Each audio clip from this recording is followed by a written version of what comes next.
Hi everyone, hope everyone's having a great day and appreciate you taking some time to watch today's video. Today's video I want to go over my Magdraft technique. I had done a video probably about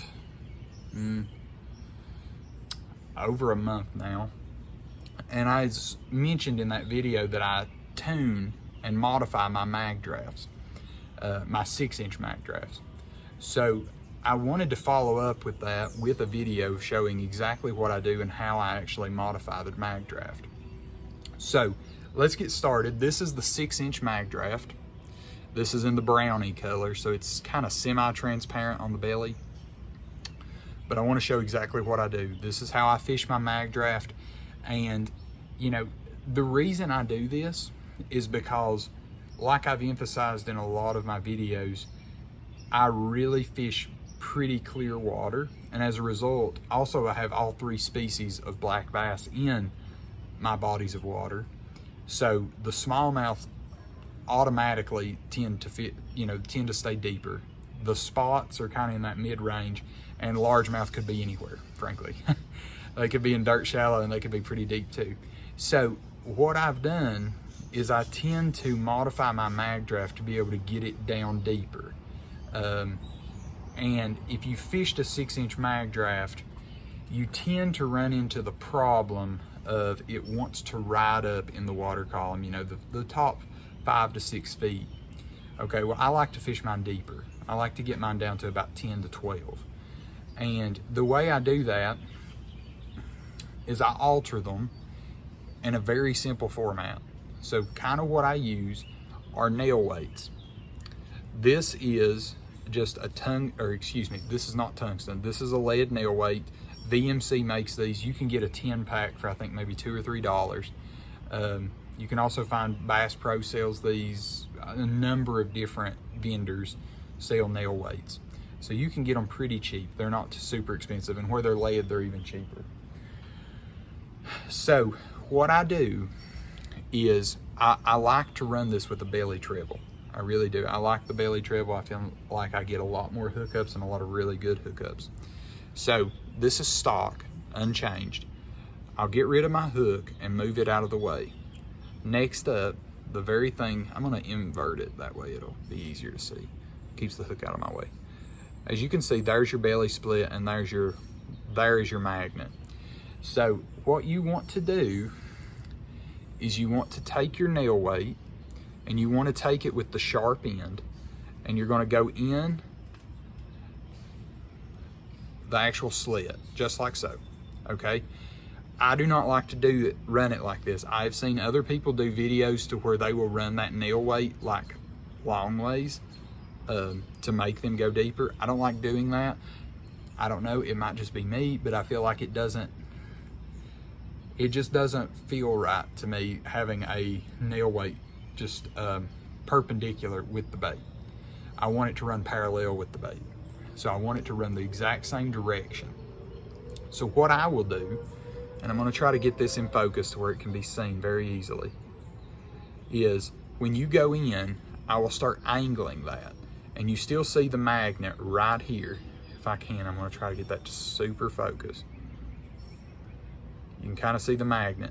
So what we're gonna do is you're gonna push it in like you're trying to go past the magnet, leave the magnet under the lead. Lead is not magnetic either, so it'll be fine. And then just start sliding that in. And then kind of get your finger in there and then just push it forward. You want this to be a little bit more nose heavy. So as you can see, that nail weight is now running directly perpendicular. Well, excuse me, not perpendicular. It is running parallel with the bait. It's running the same direction as the bait. And because of that, that allows that bait to still maintain the exact same action that it previously had. Okay, and you can still see that nail weight in there. Now, you're probably thinking, okay, well, does that not interfere with the hook? In my opinion, it actually helps the hook. So I do typically bend out my hook a little bit, one of the 3 points. For the sake of this, we'll leave it unbent, but what you do is that I always line up my hook to where the actual, I don't know, the eyelet kind of sits in there like so, and that sits in there perfect. And it does not interfere. It will come out just fine. It's gonna snag a little bit, but it's not gonna make any sort of difference once a fish actually gets on it. But that is what I do. So I've used a number of different nail weights. I will go anywhere from probably 1/8 of an ounce all the way up to the 3/32. Really the largest size I can find. And it just depends on how deep I need to go. It also depends on how quick I want to try to reel it. The more weight that you add, typically you can speed up your cadence just a little bit because you've got more weight in the bait to help hold it down. So that overall is my Magdraft setup. That is the modification I make to be able to get this thing deeper. You can add more nail weights if you desire. If I were to desire to add any more, I might try to add one right through here, like right on like the, right in front of the pelvic fin, and run it like a super small one, like a 1/32 or a 1/8, to try to keel the back end just a little bit. It just depends on how it's running in the water and what your fish are reacting to. Always remember that, like, just because my fish work pretty well doing this, pay attention to your fish, because your body of water may fish completely different than mine. I do fish very, very clear water, and I do fish very, very deep water. So high cliffs, long points, I need to be able to get it down a little bit deeper. So that's kind of what I do. Now, line. Line is a very big one when it comes to how to fish the Magdraft. I throw mine, typically I'll throw it on 12-pound P-line copolymer CXX. That's typically what I throw it on. Now, if I really want to get it deeper, I will switch that to like 14-pound test fluorocarbon. If I really want to get it deeper, I'll go to 10-pound fluorocarbon. You're just fishing a treble hook, so you don't need all of that power of like 20-pound test line to be able to set the hook. You know, it's basically the equivalent of just a crankbait, really. And similarly, I fish typically a jig hook rod, or excuse me, a jig rod to be able to set the hook. I throw this on a Daiwa Chronos, which, you know, is very similar to just a normal medium heavy 7-foot rod. Typically do fish it on a 7-foot. I have fished it on a swim bait rod. Of my swim bait rods that I'll fish it on, I fish it on the 7'4" Daiwa Tatula swim bait rod, the one that's kind of that shorter action. I'll link down my rod selection if you want to go check out that rod. But you don't need specialized equipment. I would throw this on your jig rod. To be honest, you could probably throw it on a heavier crankbait rod. It probably would be fine.